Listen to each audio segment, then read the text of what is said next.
Olá pessoal, iniciamos nosso 27º encontro.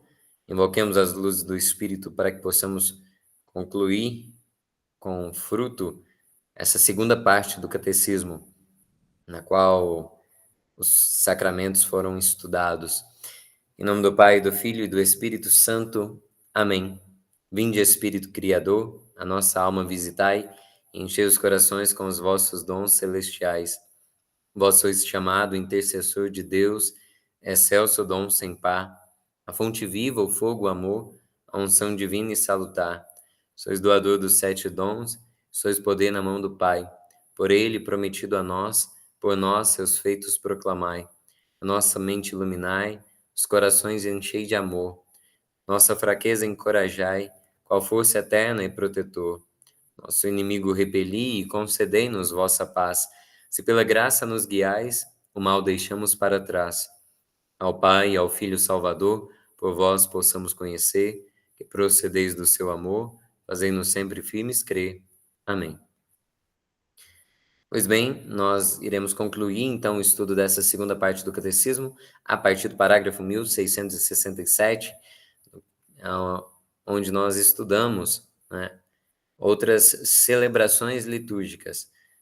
Vamos considerar nesse artigo, primeiro, os sacramentais e depois também uma dinâmica celebrativa que é própria da vida cristã, que são os funerais, né? São duas dinâmicas próprias de suplicar a graça de Deus.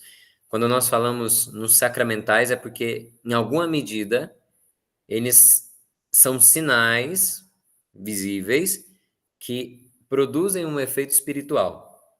Se nós nos recordarmos, o sacramento é isso, o sinal visível de uma graça invisível. E agora, os sacramentais, eles têm essa dinâmica, né? São sacramentais, por exemplo, o escapulário, um crucifixo, ou aqueles que são próprios das bênçãos, como a água benta ou o sal que pode ser abençoado, são realidades presentes na nossa vida que nos remetem a um efeito espiritual. Os sacramentais, eles são instituídos pela Igreja em vista da santificação, né? E compreendem sempre uma oração acompanhada de um determinado sinal, como a imposição das mãos, por exemplo, o sinal da cruz e a aspersão com a água benta. Então é por isso que quase todo rito de bênção nós teremos essa dinâmica, né? Uma oração, principalmente se for uma bênção dada pelo sacerdote.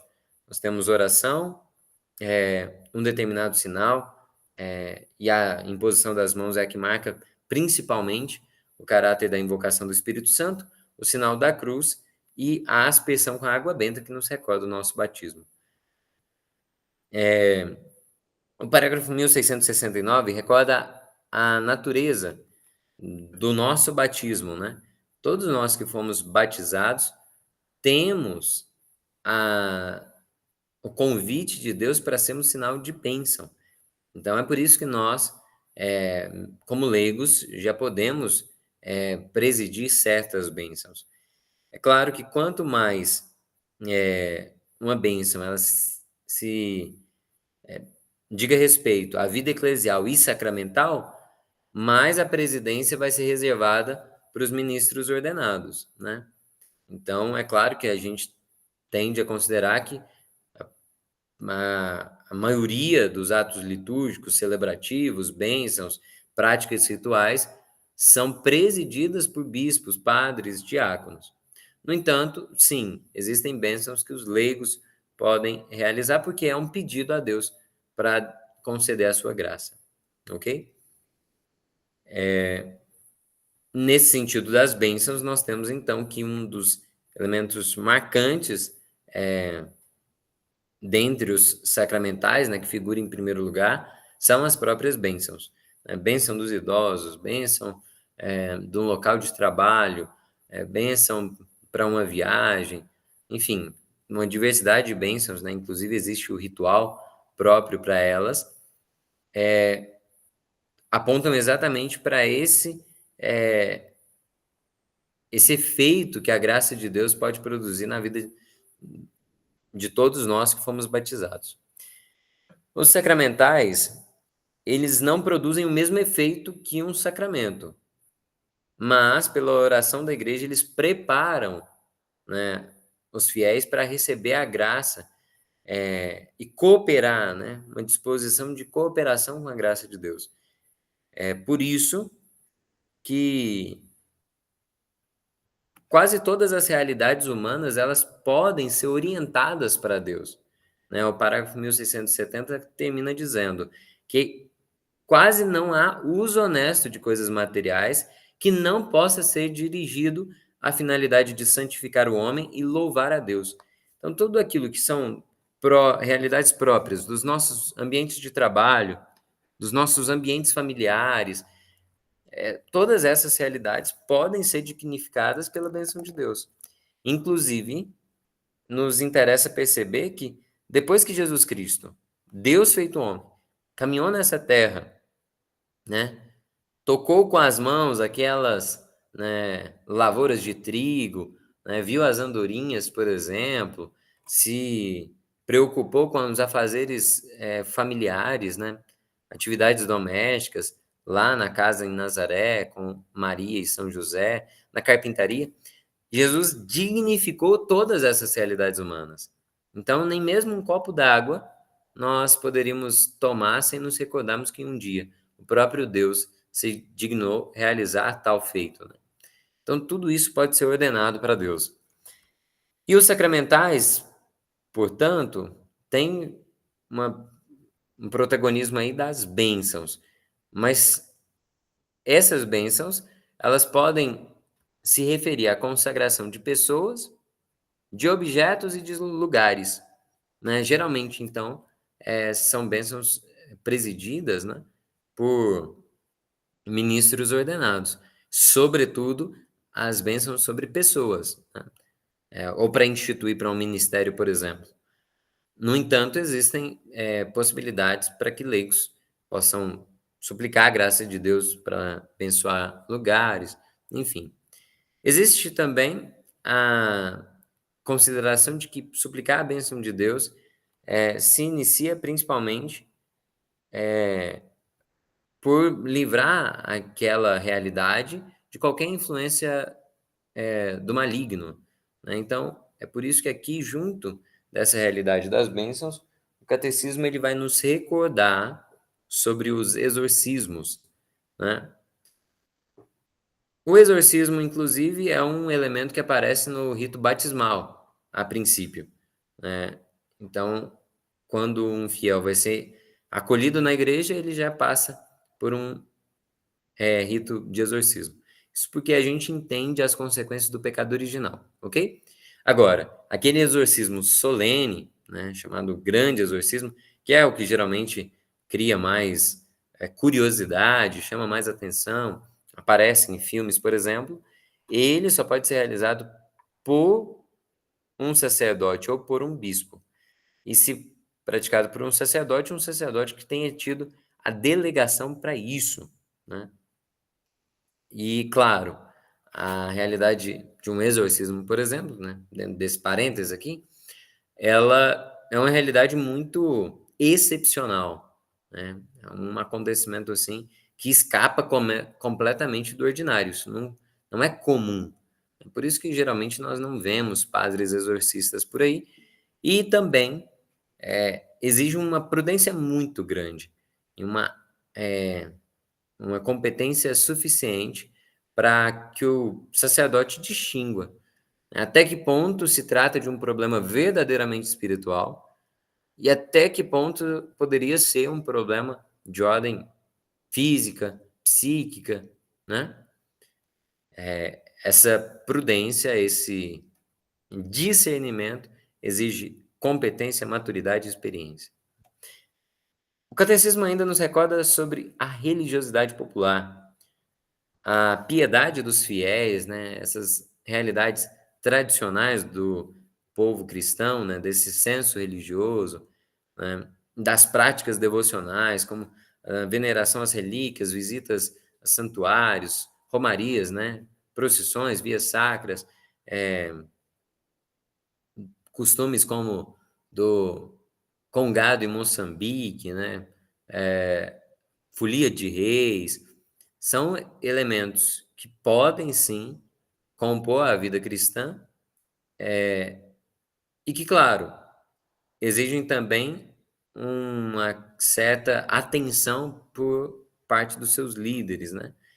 Para que essas práticas elas estejam orientadas à liturgia, estejam encaminhadas para uma vivência de igreja, né? Então é por isso que o sacerdote, principalmente, ele deve em sua paróquia buscar sustentar, apoiar essa religiosidade e, claro, se necessário, retificar o sentido religioso, purificar aquilo que talvez seja necessário para que possam progredir, né, no mistério de Cristo.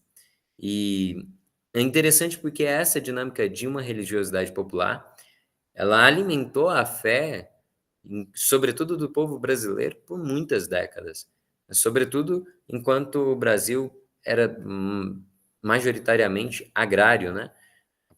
A maior parte da população vivia no campo e eram elementos assim, né, que sustentavam a religiosidade. Quando ele diz, por exemplo, né, no parágrafo 1676, que a sabedoria popular católica tem uma capacidade de síntese vital, engloba criativamente o divino e o humano, Cristo e Maria, espírito e corpo, a comunhão e instituição, a pessoa e a comunidade, fé, pátria, inteligência e afeto. Olha, de fato, alguém que se aproxime de um evento como o Círio de Nazaré, por exemplo, no Pará, ou tradições, né, de devoção como ao Padre Cícero, no interior do Ceará, as práticas devocionais da piedade popular do povo mineiro, né, no interior, e tantas devoções Brasil afora, mostram exatamente isso, né, essa capacidade de síntese.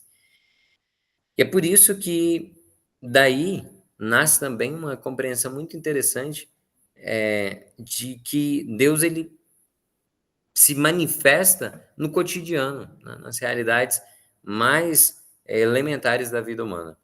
Então, resumindo, os sacramentais, eles são esses sinais sagrados instituídos pela Igreja, cujo objetivo é preparar os homens para receber com fruto, né, cada um dos sacramentos e assim santificar as diversas circunstâncias da vida. E por isso perfazem a vida das nossas comunidades. Gostaria de concluir esse trecho apenas dizendo que essa santificação das circunstâncias da vida, elas são essa dinâmica, ela não é periférica, não é assim opcional. Não, eu devo ter vida sacramental, Santa Missa, confissão, mas as outras realidades da minha vida também devem ser marcadas pela presença de Deus.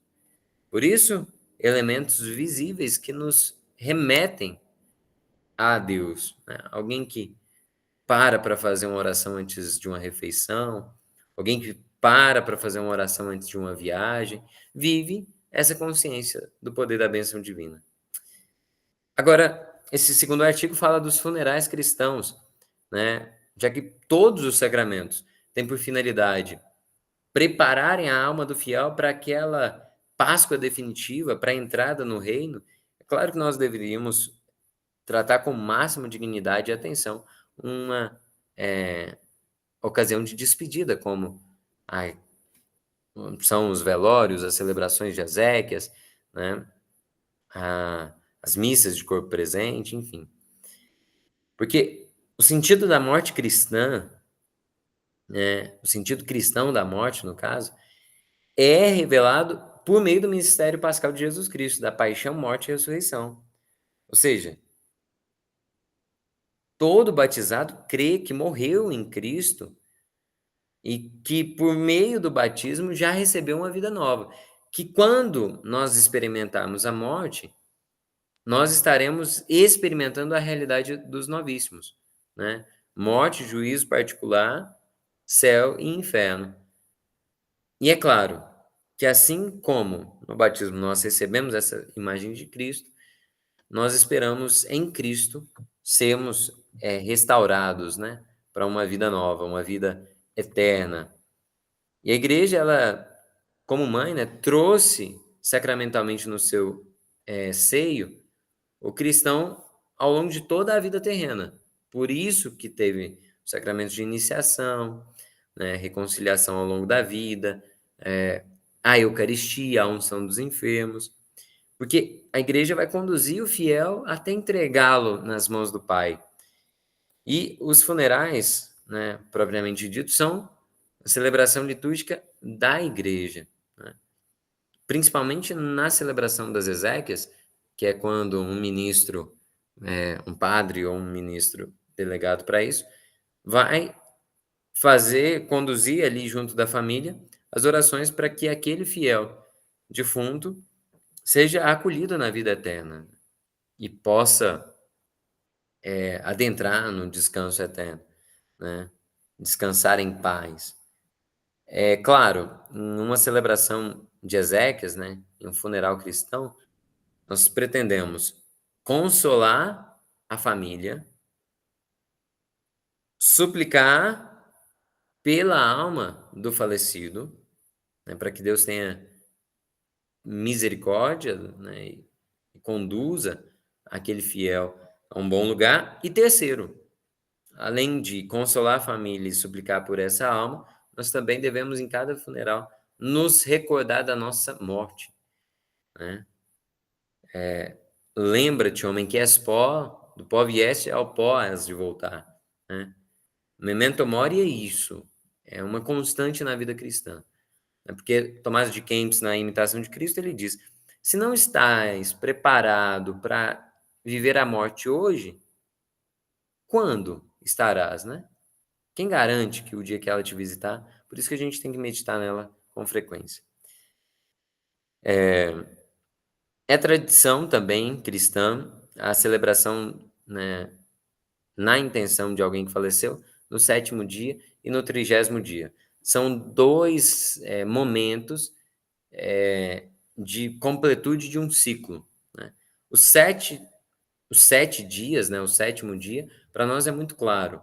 Nos remete à origem do universo, quando Deus descansou no sétimo dia, mas também remete a uma realidade própria de toda a vivência do povo de Deus no Antigo Testamento, né?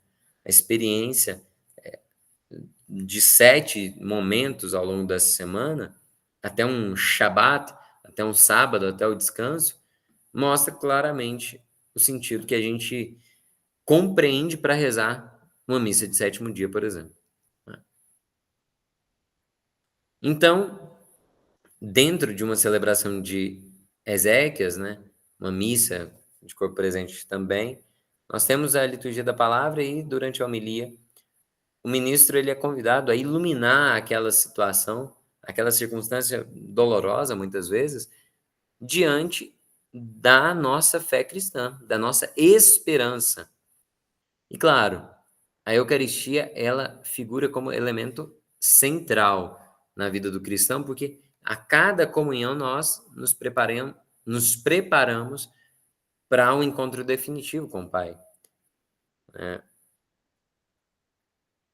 O parágrafo 1690 conclui, então, essa segunda parte do catecismo, dizendo esse adeus, né?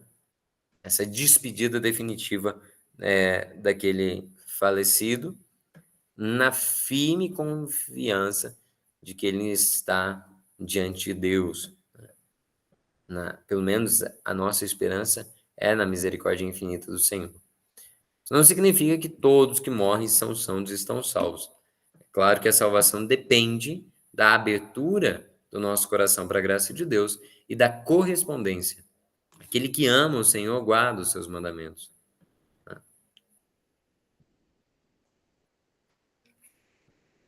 Pois bem, vamos adiante. Ou melhor, nós concluímos então essa primeira parte e passamos agora para essa primeira parte da aula para passarmos então para uma segunda parte, iniciarmos uma nova sessão.